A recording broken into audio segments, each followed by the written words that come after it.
मैंने तुम्हें आवाज दी और कहा है कि सांझ हो गई, अब घर चलो। और अगर तुमने उस आवाज को सुना और तुम अगर थोड़ा भी समझ पाए हो तो उसका अर्थ यही है कि परमात्मा को भूल के भी भूला नहीं जा सकता।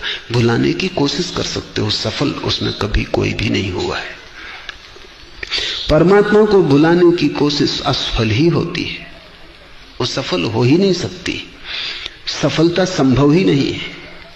हाँ, देर हो सकती है, लेकिन एक न एक दिन सांझ होगी, सूरज डूबेगा, तुम्हें आवाज सुनाई पड़ेगी। आवाज सुनाई पड़ते ही ये सारा संसार ऐसे ही हो जाता है जैसे रेत के घर गोले। फिर उनसे पैदा हुए वैमनस्य, ईर्षा, संघर्ष सब खो जाते हैं। अदालत, मुकदमे, बाजार, हिसाब किताब सब व्यर्थ हो जाता है। जब घर की याद आ जाती है, घर को कभी कोई भूलता है?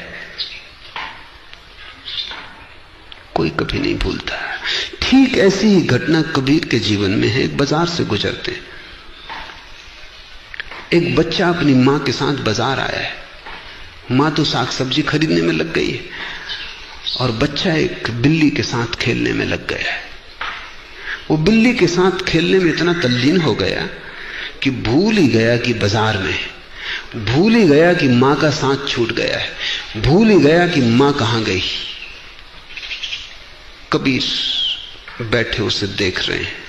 वो भी बाजार आए हैं अपना जो कुछ कपड़ा वगैरह बुनते हैं बेचने, वो देख रहे हैं।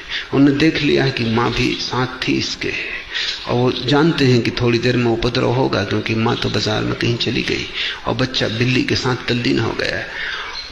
अचानक बिल्ली ने छलांग लगाई, वो एक घर में भाग गई। बच्चे को होश आया, उसने चारों तरफ देखा और जोर से आवाज दी मां को। चीख निकल गई। 2 घंटे तक खेलता रहा। तब मां की बिल्कुल याद ना थी। क्या तुम कहोगे? कबीर अपने भक्तों से कहते, ऐसी ही प्रार्थना है जब तुम्हें याद आती और एक चीख निकल जाती।